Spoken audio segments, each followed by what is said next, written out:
قال الإمام البخاري رحمه الله تعالى حدثنا عبد الله بن مسلمة حدثنا مالك عن عبد الله بن دينار عن عبد الله بن عمر رضي الله عنهما أن رسول الله صلى الله عليه وسلم قال الشهر 29 فلا تصوموا حتى تروه فإن غم عليكم فأكملوا العدة 30. Jadi jangan sembarangan masuk bulan Ramadan itu, tidak terlihat hilal, udah faqdiru lahu, kita sempitkan saja, besok puasa. Dari mana? Telah diingkari perbuatan ini oleh Ibnu Abbas, bahwa Nabi mengatakan jika tidak terlihat hilal, sempurnakan 30 hari. Maka inilah yang benar. Kembali kepada hadis yang lain. Sekarang kita masuk kepada sahabat Talq ibnu Ali, seorang sahabi Talq ibnu Ali. Diriwayatkan di dalam hadis qala Ahmad rahimahullah, lihat kepada matan, haddatsana Musa qala haddatsana Muhammad ibnu Jabir an Qais ibnu Talq an abihi Talq wa huwa ibnu Ali, sahabatnya Talq ibnu Ali. Qala Rasulullah sallallahu alaihi wasallam, idza raaitumul hilal fasumu wa idza raaitumuhu faaftiru. Jika kalian melihat hilal Ramadan, Sya'ban ini selesai, puasalah besok. Dan jika kalian melihat Syawal, dari hilal Syawal, faaftiru, maka berbukalah dari puasa kalian, selesai Ramadan, masuk kepada Syawal. Namun fa in ugmiya alaikum faatimul iddah. Jika tidak terlihat karena mendung, genapkan menjadi 30 hari. Fa'atimul iddah, sempurnakan iddah, hitungan bulan menjadi 30 hari. Maka hadis ini dari Qais ibnu Talq dari bapaknya, diriwayatkan oleh Imam At-Tabrani, dan di sanad ini dari Imam Ahmad dan Ad-Daruqutni, yang madar sanadnya kepada Muhammad ibnu Jabir dari Qais ibnu Talq dari bapaknya Talq ibnu Ali. Maka hadis ini dhaif karena Muhammad ibnu Jabir disebutkan oleh para ulama laisa bil qawi. Namun kenapa penulis di sini memasukkan hadis dhaif? Ini dia pertanyaan. Padahal judulnya saja Al-Akhbar As-Sahihah, kumpulan hadis-hadis yang sahih. Lalu kenapa disebutkan hadis yang dhaif?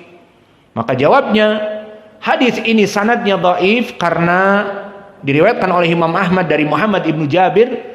Namun antum lihat tadi, diriwayatkan oleh Ibnu Abbas, diriwayatkan oleh Abu Hurairah, diriwayatkan oleh Imam Ibnu Umar, dan riwayat Abu Hurairah diriwayat Muslim, Ibnu Abbas diriwayatkan Muslim, dan Ibnu Umar muttafaqun alaih, yang lafadznya sama. Maka di sini kenapa penulis memasukkan hadis yang sanadnya dhaif ini ke kitab yang judulnya Al-Akhbar As-Sahihah, kumpulan hadis-hadis sahih tentang puasa?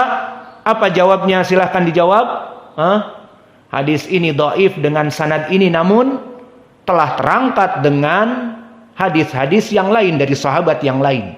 Maka itulah dari jawaban jika ada yang mengatakan kenapa dimasukkan hadis ini padahal dhaif. Jawabnya dhaif dengan sanad ini namun naik kepada derajat paling sedikit hasan dari hadis-hadis yang lain, maka dihukumi di sini dengan sahih li ghairi karena banyaknya riwayat. Maka perlu diketahui pun di sini, jika antum melihat kitab Sahih Al-Bukhari dan telah terdahulu, ternyata di sanadnya ada Ismail ibnu Abi Uwais yang meriwayatkan dari Malik. Ingat hadis ini? Maka bagaimana jawabnya? Kaif Imam Al-Bukhari meriwayatkan dari Ismail padahal dhaif? Jawabnya sama seperti kita. Imam Al-Bukhari meriwayatkan dari gurunya yang lain yang meriwayatkan dari Malik, kebanyakan Yahya ataupun Al-Qanabi, Abdullah ibnu Maslamah, penggantinya Ismail biasanya, ataupun Qutaibah ibnu Sa'id dari Malik, yang mana Qutaibah imam, dan juga periwayatan Al-Qanabi Abdullah ibnu Maslamah dari Malik menggantikan Ismail, dan itu banyak. Maka kalau dikatakan kaif Imam Al-Bukhari memasukkan di Sahih Al-Bukhari padahal Ismail yang meriwayatkan dari Malik dhaif sayyi'ul hifdz, Abu Hatim mengatakan kana mughaffalan. Makna mughaffal, hafalannya buruk. Mughaffal adalah tidak kuat hafalannya. Maka bagaimana Imam Al-Bukhari kita bela bahwa Imam Al-Bukhari memasukkan hadis ini dengan jalan yang lain pengganti dari Ismail yang meriwayatkan dari Malik, kebanyakan Abdullah ibnu Maslamah Al-Qa'nabi Imam yang meriwayatkan dari Malik min Asbatinas dari Muwatta, dan juga kadang-kadang Yahya ibnu Yahya An-Naisaburi atau kadang-kadang Yahya ibnu Bukair, dan kebanyakan dari Qutaibah ibnu Sa'id Abu Raja Al-Baglani dari Malik. Maka habis perkara. Kembali kepada masalah kita. Penulis di sini Al-Bandunji memasukkan hadis Qais ibnu Ali, sanadnya dhaif. Maka jawabnya Muhammad ibnu Jabir memang dhaif, namun hadis ini telah datang dari Ibnu Umar, dari Abi Hurairah. Maka inilah ya ibadallah ilmu yang kita pelajari dan kita memberikan kepada kalian dengan amanah. Kita memberikan kepada kalian ilmu yang amanah yang akan dipertanyakan nanti di hadapan Allah, bahwa saya mengajari kalian hadis-hadis yang sahih saja.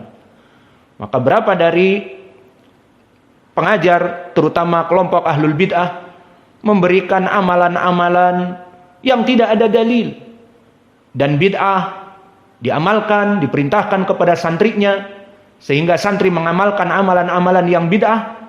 Maka di sini alhamdulillah kalian diberikan ajaran-ajaran kitab yang kita buat dari kumpulan hadis-hadis yang sahih, sehingga kita bertanggung jawab kepada Allah, di mana kita mengajari kalian dari hadis-hadis yang sahih yang bisa dipertanggungjawabkan.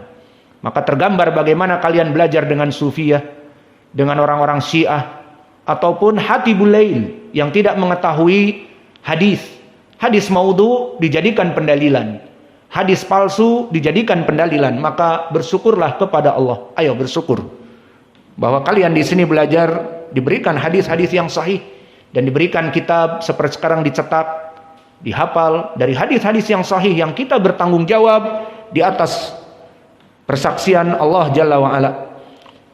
Maka hadis ini meskipun dhaif tadi bisa naik kepada derajat hasan li ghairih paling sedikit, karena terangkat dengan hadis Ibnu Umar, Abi Hurairah, Ibnu Abbas, hadis Hudzaifah tadi yang sahih sanadnya, dan yang lainnya. Kemudian ada faedah di sini, siapa Tolak Ibnu Ali?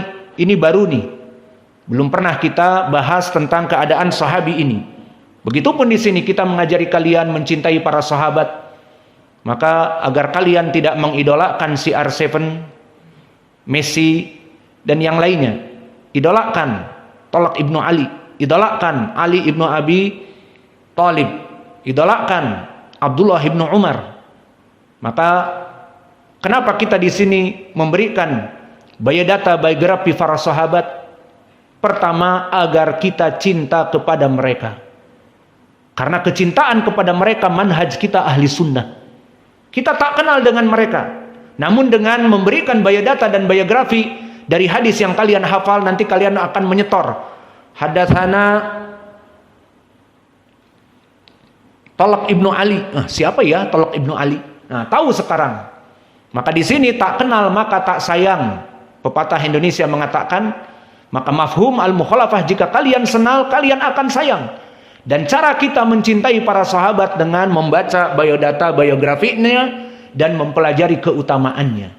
Maka sering kita lewati siapa Aisyah, disebutkan keutamaannya. Siapa Anas ibnu Malik, siapa Abu Hurairah, disebutkan.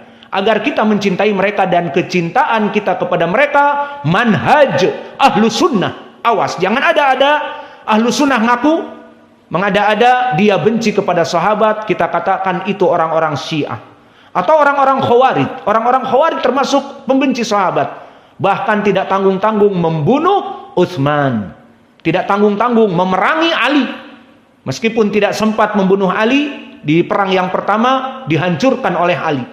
Namun akhirnya terbunuh juga Ali oleh mereka. Siapa yang membunuhnya? Abdurrahman ibnu Muljam. Kesimpulannya, mereka kelompok ahlul bid'ah mencintai para sahabat sebagian dan membenci sahabat kebanyakan. Syiah, siapa yang dicintai sahabat? Fatimah, sahabiyah, putri Nabi. Ali ibnu Abi Thalib, menantu Nabi dan keponakannya. Itu saja. Adapun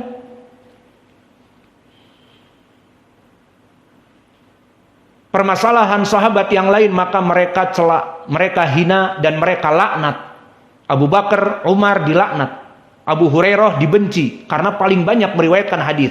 Aisyah, a'udzubillah, disebut pelacur. Aisyah oleh orang Syiah.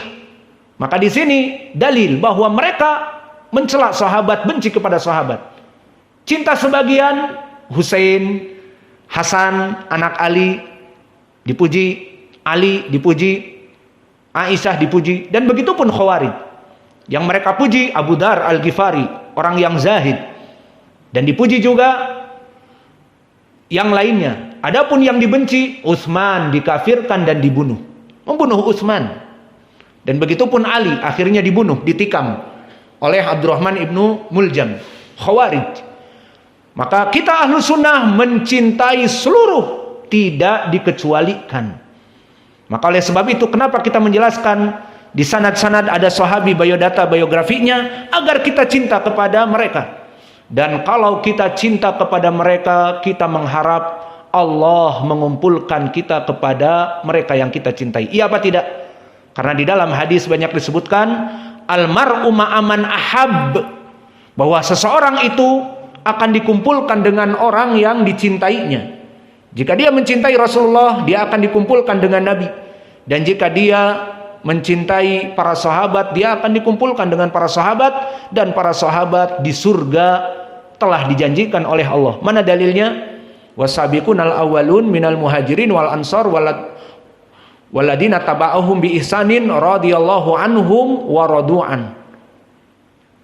Allah telah ridho atas mereka dan dijanjikan untuk masuk kepada surga. Maka jika kita mencintai para sahabat, kita mengharap agar Allah menjadikan cinta kita kepadanya dari bab cinta karena Allah, dan Allah mengumpulkan kita kepada mereka.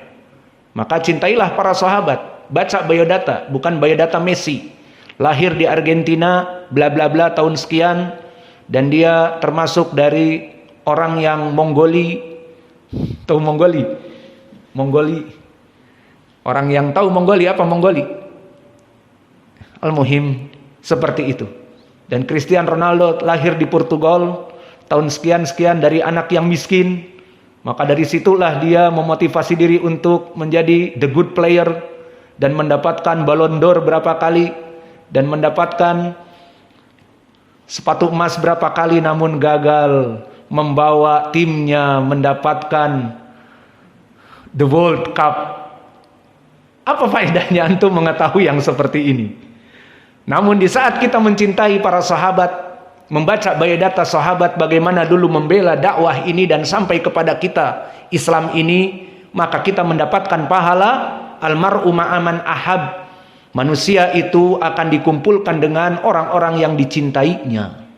Dan antum perlu mengetahui kenapa para muhaddisin diangkat derajatnya seperti Syekh Al-Albani, Syekh Mukbil dan masyayikh yang lain, terutama muhaddisin yang mengajar seperti di sini. Karena setiap sanad seperti kita sekarang, lewat Yahya Ibnu Sa'id Al-Qattan kita puji, para ulama menyebutkannya imam muhaddis. Semakin hari kita memuji berapa orang dari para salaf kita, maka kita akan masuk kepada orang-orang yang berbahagia di dunia dan di hari akhirah. Maka lihat Syekh Mukbil namanya harum, Syekh Al-Albani namanya harum, muhaddisin zaman dulu namanya harum. Kenapa? Karena mereka mengharumkan ulama salaf mereka. Paling sedikit menyebutkan